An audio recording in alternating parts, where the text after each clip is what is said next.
When I talk to the DoD, and honestly, when I talk to some of the cyber AV folks, they're like, we don't need this evidence of inheritance, just have them in the room. Have your managed service provider in the room with you. Have your MSSP in the room for everything, right? I go, no, this is a major problem, right? So let me try and explain why it's a problem.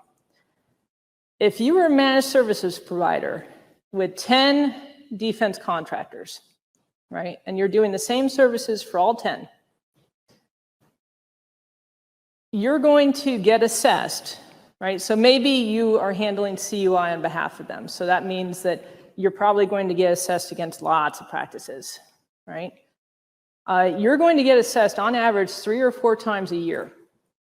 Now, to get ready for an assessment, you should expect minimum 40 hours, right, for one of your guys to gather evidence, right? And then probably another 40 hours to sit there during the assessment and answer questions.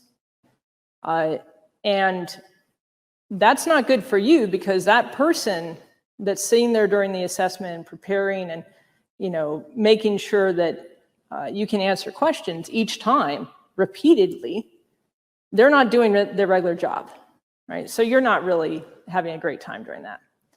Next, you're charging that money to the client, right? So the client is paying not just for their assessment, but they're paying for you to be at their assessment, right?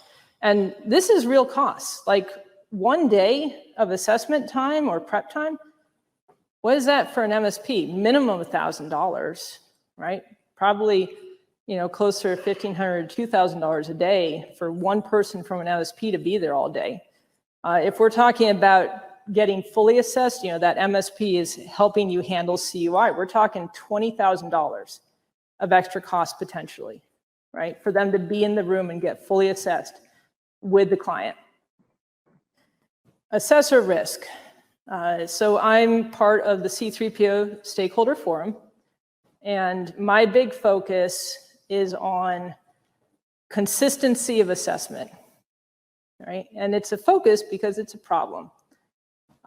We've got provisional assessors on all sides of the spectrum, okay? They, you know, some of them are like, that's good, right? And then some of them are like, no, it needs to be like secret level secure, right? Every time you get assessed, you're potentially getting assessed by a different assessment team. And each of those assessment teams, even though we try, they're going to have different perspectives, different experience, right? And one of them is going to have their hot button topic that they find for every client, which might be legit, right? But that's their thing.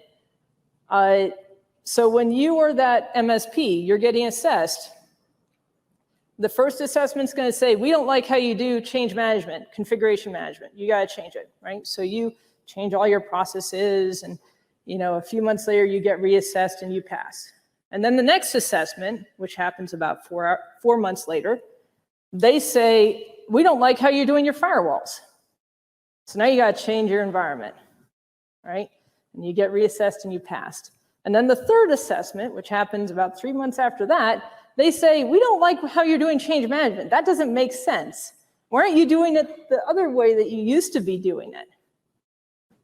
Right? So now you have to go back. This would make an MSP crazy, okay? That is a real scenario. Final reason why we should be trying to use evidence of inheritance instead of reassessing the provider over and over and over again is that the OSCs need to know that they can trust the provider, right? So right now we don't have that. Other than a few C3PAOs, nobody's passed a CMMC assessment in the real world, right? We don't have an OSC who's passed it yet. So we can't say, oh, this MSP or this integrator has a proven track record, right? There's very few out there. We should be able to say, hey, if you use this company, right, they're really going to do these things for you because we have an audit report that says that they do it, and we know they're good.